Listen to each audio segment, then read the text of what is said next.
Hello. It's been a really long time since I've done one of these, and I have a limited amount of time right now because I'm doing a book signing and talk later today for my book, The Yoga Sutras of Patanjali, a visual meditation book 2. A little plug in there. But I wanted to get something out about the full moon coming up. It'll be tomorrow here on the west coast of California in San Francisco. It will be at 2:11 p.m. tomorrow, but it'll look pretty full tonight when you look out there, assuming that it's clear. It's been so long that I've done one, and I wanted to get this one out that I'm working hard to not let the perfect be the enemy of the good. So you see more in the background than I usually let you see. In any event, I have wanted to do another Astro update video since earlier this year. In March, at the beginning of March, when the planet Uranus entered the sign of Taurus. It went there first in May of last year, and then it went forward and then went backwards in the fall of last year, and then has been going forwards again. And it just entered the sign of Taurus at the beginning of March. So this full moon coming up is, the moon is at the end of Scorpio. So the sun is still in Taurus. So this is a good time to talk about the particular kinds of planetary aspects that we're dealing with this year. Just so you know, to get some of the information out there right away, it is a lovely full moon in terms of the aspects. There are wonderful aspects. Everything looks good, right? Sometimes that's the worst thing you can say to anybody, like, oh my God, these are the best aspects, like this is one of the most successful, wonderful periods of time in your life. Like, what happens if you don't feel that way? That is always, and then you are like totally freaked out. And one of the signs most likely to freak out about not getting it right is Virgo. One of the signs that actually should be doing really well these days, especially if your birthday is towards the end of Virgo. But even if you're earlier in the sign of Virgo, there are some lovely aspects for you. The other earth signs, Capricorn and Taurus, should also be doing well, with a little bit of a caveat there for Taurus, like right in the line of fire. But it is entirely possible that it doesn't exactly feel that way, because there are some other aspects that can have like just a little too much fog in your life. So I think one of the lessons these days is really not to let the perfect be the enemy of the good, and to recognize that even when things are good, that doesn't mean that things are perfect. There's always going to be, most of the time, there's always going to be, some sadness or irritation, or there's going to be some sort of sliver in the work, something that is like not quite what you would be. The issue is to really try to see what is so good right now, because there is a lot that is very an expansive and in a grounded kind of normal, everyday, earthy sort of way. Recognize the things in your life that are, in their own weird, imperfect way, completely perfect. Uranus in Taurus is a little bit of an oxymoron.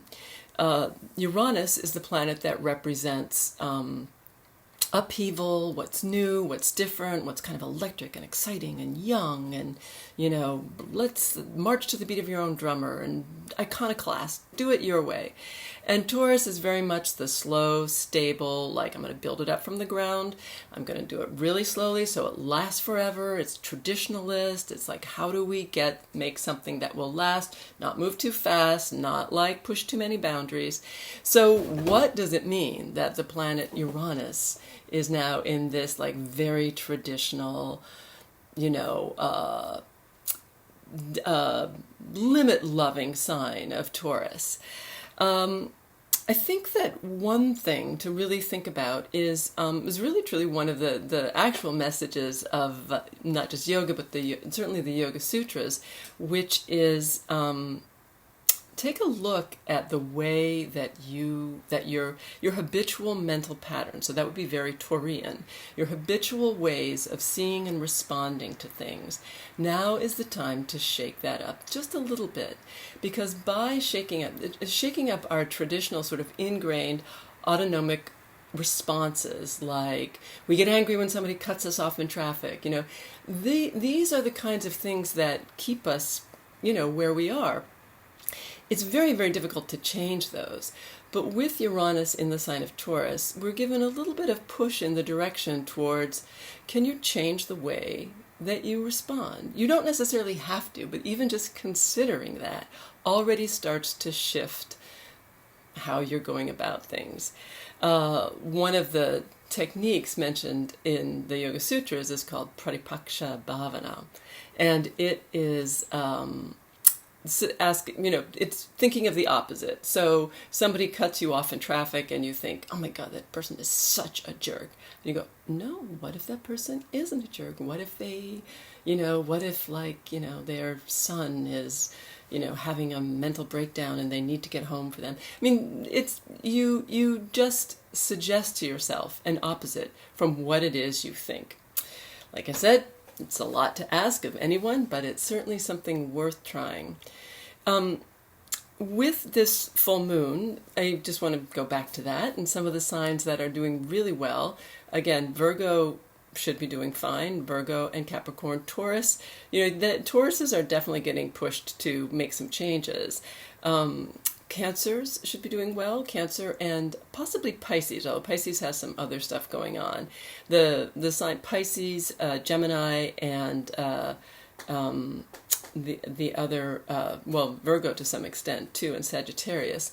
Those are the mutable signs, and they have more of those like fog coming in aspects. So they can be like not able to see the forest for the trees, or may have sort of overly dreamy, unrealistic expectations that when those don't happen, then they're crushed. This is more of the expecting everything to be perfect. So those signs in particular have to watch out for that. Let's see, what other signs? Leo is kind of in the midst of they may be feeling a little bit more upheaval, but feeling that quality of upheaval may actually help them to access the benefits that this time provides. That's also true for Scorpio and potentially for Taurus as well, and for Aquarius.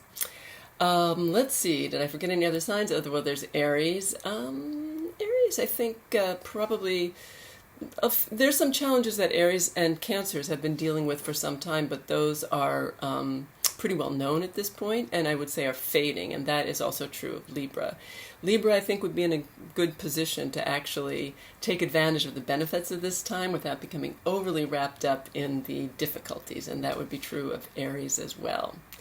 In any event, it is a lovely full moon with wonderful aspects for the kind of earthly pleasures of life, for enjoying time with family and friends and good food and, whatever else ranks in the list of earthly pleasures in your life. And on that happy note, that we should all enjoy that and not let our enjoyment be marred by the fact that not everything is perfect, because it's just not ever going to be. And that doesn't change how good it is. And with the ongoing message this year to see what you can do change the way you think. Try to experiment with what it means to change your automatic responses, your habitual ways of thinking and looking at things. And even just knowing that may be something you'll do already starts to shift the balance a bit. Have a wonderful time, and I do intend to post some new videos for both the tarot and ongoing for astrology. So I will talk to you soon. Bye. I just wanted to add, this addendum is going to be really kludgy, but with Uranus, even if it's supposed to be a good time, really it cannot. It can just feel too unstable. I would say the issue is not to get blinded. It's easy to think that the instability that you're feeling is more severe than it actually is. It's important to really ask questions about what's actually happening, as opposed to what you think might be going to happen or what you perceive of as having happened. Because the more that you can focus on what's actually happening, probably the less unstable it will feel. But Uranus can make things feel kind of oh my God, I don't know where I'm going. So just try not to get overwhelmed by that.